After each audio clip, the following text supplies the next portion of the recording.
Shalom, shalom. Here I come to you from Israel, where we're in the middle of a war, and it's quite crazy running back and forth to the security room with sirens. And it's a difficult time, it's a trying time. And yet, thank God, I am eternally grateful for God has just blessed my family.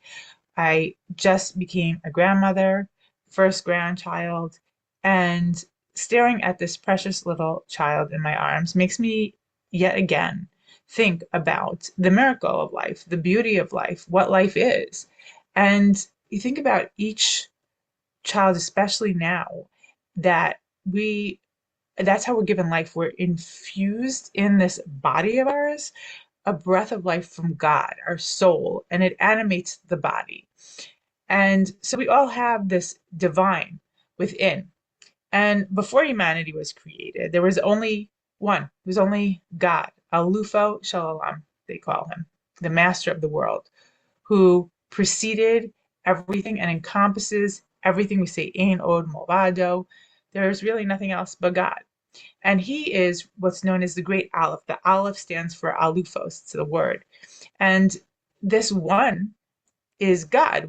We understand that the each letter has so much in the alphabet that it represents a numerical value and a meaning, and it's just layers and layers of meaning. And Aleph has come to represent God, the master of all worlds. And this brings me to this week's Parsha when we talk about an Aleph, because in this week's Parsha, it starts with the word Vayikra that God called Moshe. It was upon the completion of the Mishkan, and God is calling to Moshe to give him the instruction about how to build the Mishkan. And the word Vayikra, all the letters are normal except for this diminutive Aleph at the end. And the famous question is, and there's so many explanations, is why is there this small Aleph? And I would like to suggest, as I have started to hint to before, is that the Aleph, the small Aleph, represents man. God is the big Aleph. And the calling to Moshe was something that Moshe heard. He was connected, he was attuned to God. That's why the commentaries tell us that only Moshe heard, because he was attuned to that small, silent, divine voice that he can detect from within. And he came to the calling of God. And I think that this is trying to give a message also, this word, to each and every one of us, because we're all created in the image of God. And this word, Vayikra, called, when the Aleph is small, you can almost miss it and think the word is Vayikar, is something happened. It's happenstance. It has no reason. It's just luck of the draw, kilo.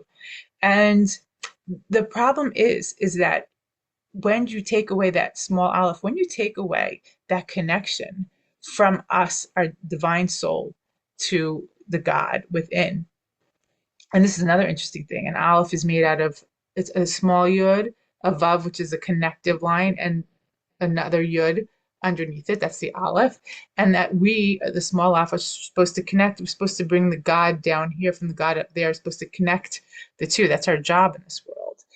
And if we look at the things Vayikar that just without the Aleph, they just happen to us, which we can do in this world. It's very easy to do. That's what we're overwhelmed by, is what we see and what appears to be. And things appear to happen to us. And we think that things are just happening to us. And that leads to a chaotic, difficult, trying, emotionally depressing world.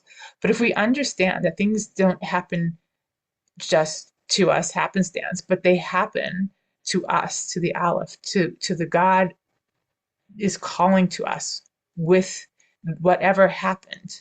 He's calling to us, the small Aleph. It's a direct call from God to guide us, to live our better life. It doesn't happen for no reason. It happens because God is trying to set us on the path, on the trajectory that we need to go on. So whatever happens, good, bad, or otherwise, it's a guidance, it's a gentle calling from God to redirect us or direct us in the right path so that we can, God willing, achieve our ultimate calling from God.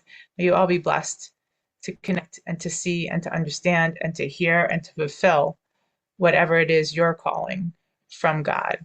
Stay safe, and I wish you all a Shabbat Shalom.